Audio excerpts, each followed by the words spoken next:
10th AMG product in India. Could you please give us a sense how the AMG brand is doing in India so far? Well, I would consider it extremely well accepted. Talking to customers, experiencing in our events that we do for them, basically how exciting that is for them to suddenly see Mercedes, which was more of a sedan brand, now injected with so much sportiness, is truly a very enlightening experience, and I enjoyed it very much. So, what kind of growth you are experiencing in this particular sub-brand that you have brought in India?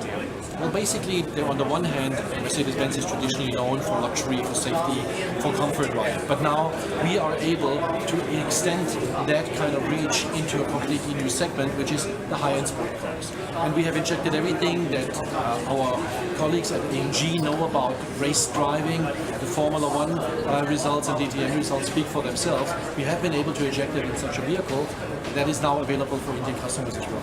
In the luxury car segment, you have been able to outnumber all your rivals. What has been the strategy and what has really worked for you in India? The basis of our present success, I would call it, is basically a huge amount of new vehicles that we have been able to enter into the market here. Basically, we now have also reached 8 cars that we manufacture locally in India in itself.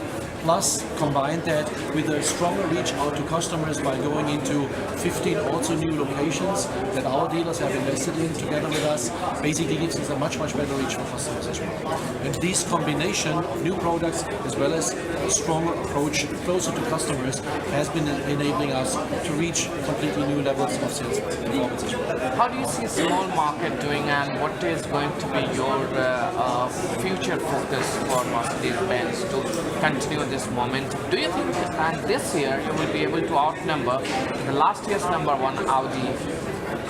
Well, I would say that's not our driving force because it's also a little bit obscure at the moment of who is doing how many vehicles. We know what we are performing, and it's very encouraging to see that already by end of September we have reached the sales numbers of 2014, which was our best ever year.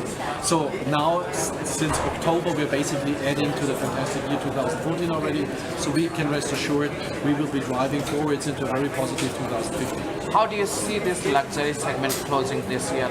It will be a slight growth or double-digit growth? What kind of closing you look for these segments? Difficult without the numbers, but our own projections is that we will continue with our growth, and by end of the month, September, first 9 months, we have seen so far about 30+%. We see that continuing at the moment until the end of the year, meaning also we don't see any hamperings, anything that would pull us down. The overall segment, I think we can see that for the whole automotive industry, has been a little bit less than it was expected at the beginning of the year. So we are happy with our performance at the moment, and we're grateful for customers to extend to put their trust into the brand of Mercedes-Benz. Thank you so much for You're welcome. Thank you for the questions.